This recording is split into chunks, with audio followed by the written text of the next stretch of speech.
Bismillahirrahmanirrahim. Dear students, Assalamu alaikum. My name is Uzair and I am going to teach you physics class 8th. Our today's topics are representation of vectors and terms associated with motion. First of all, let us recap what we have learned in the previous lectures. So far we have discussed mechanics, its type static mechanics and dynamic mechanics, and then dynamics and its types kinetics and kinematics. Then we discussed the concept of rest and motion, absolute versus relative, and types of motion, translatory motion including linear, circular and random motion, rotatory motion and vibratory motions, and finally in the last week lecture we discussed scalars and vectors. Our today's topics are representation of vectors and terms associated with motion. First of all, let us recap what is a scalar and what is a vector. A scalar is a quantity that can be described with a magnitude only, and that magnitude is needed to be expressed with appropriate units. And a vector is a quantity that needs a direction as well as magnitude along with proper units for its proper description. So how do we represent vectors? When we talk of printed work, vectors are represented by bold letters, or when we talk about handwritten work, we represent vectors with a bar or arrow above the vector symbol. That is, if we are using F as a symbol of force, and since force is a vector quantity, therefore we write a bar or we write an arrow above F to denote that it is a vector quantity and we are talking about a vector quantity. In graphical condition, or when we talk about graphical representation of vectors, we draw a line according to a chosen scale, and the length of the line gives the magnitude of the vector, whereas its direction gives the direction of the vector.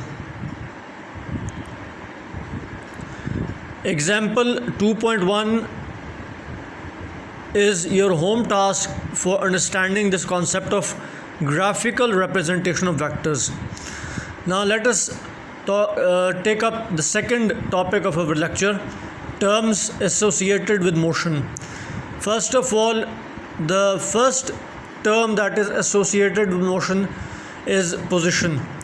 Position is basically location of an object or a body with respect to some reference point.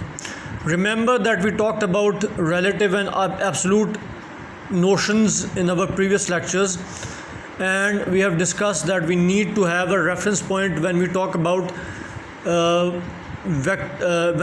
rest or motion or any other quantity of the physical world.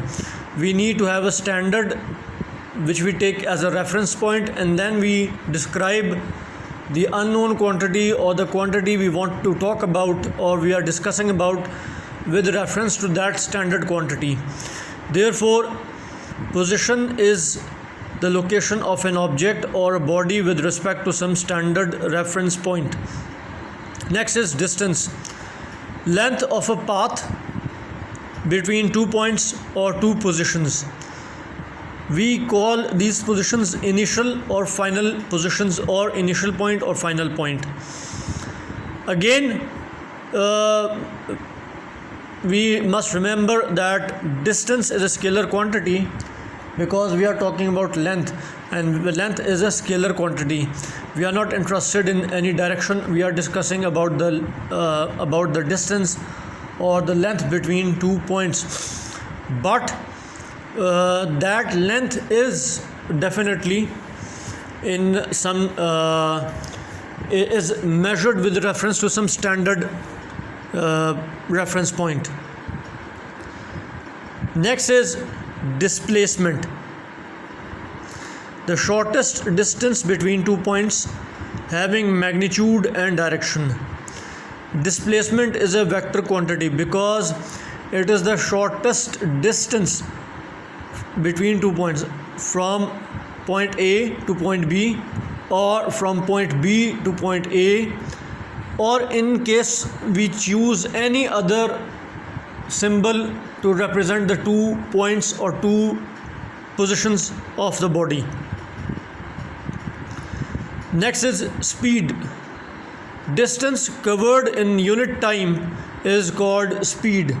Speed is a scalar quantity because we are talking about distance, and since distance is a scalar quantity, therefore speed is also a scalar quantity.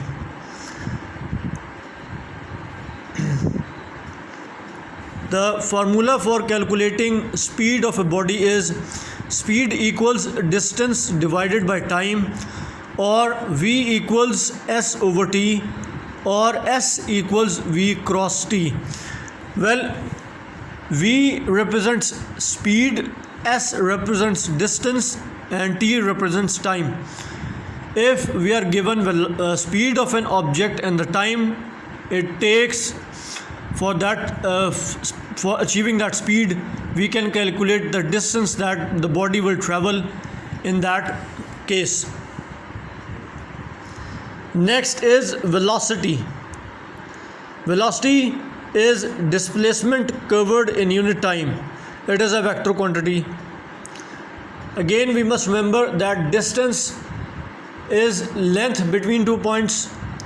Displacement is shortest length between 2 points. Distance is scalar, displacement is vector. Therefore, speed, that is distance divided by time, is scalar quantity, whereas velocity, which is displacement divided by time, is a vector quantity. Therefore, mathematically we can calculate V with an arrow above it equals S with an arrow that represents displacement divided by time, or velocity equals D displacement over time. In some books we have this notation D, small d with an arrowhead to represent displacement. In some books we have S capital with an arrowhead to represent displacement.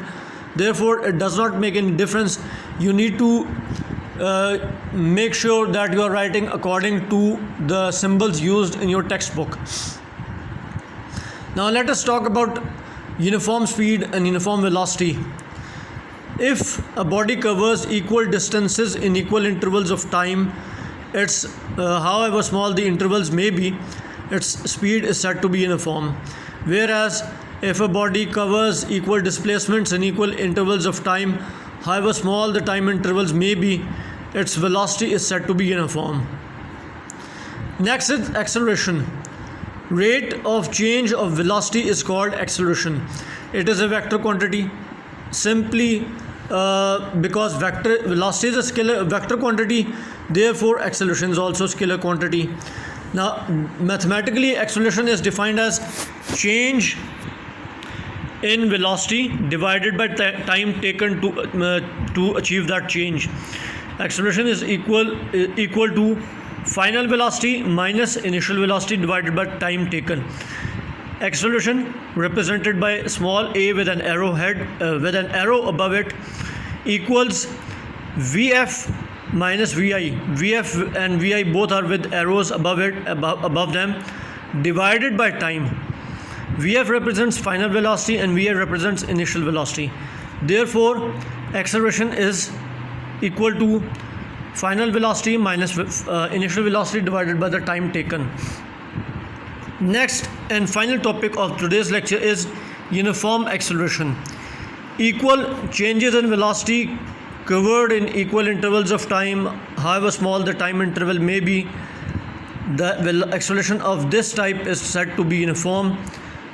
Again, we must remember that when we talk about uniform, it means that we are dividing or we are talking about intervals, and in those intervals the quantity remains unchanged or it changes with the same proportion in the next interval as in the preceding interval. Therefore, today's topics are about the terms associated with motion like position, distance, displacement, speed, uniform speed, velocity, uniform velocity, acceleration, and uniform acceleration. I hope things have been easy for you, and I hope to make them more easy for you. Thanks for watching. I hope to see you next week with my next lecture. Thank you very much. Allah Hafiz.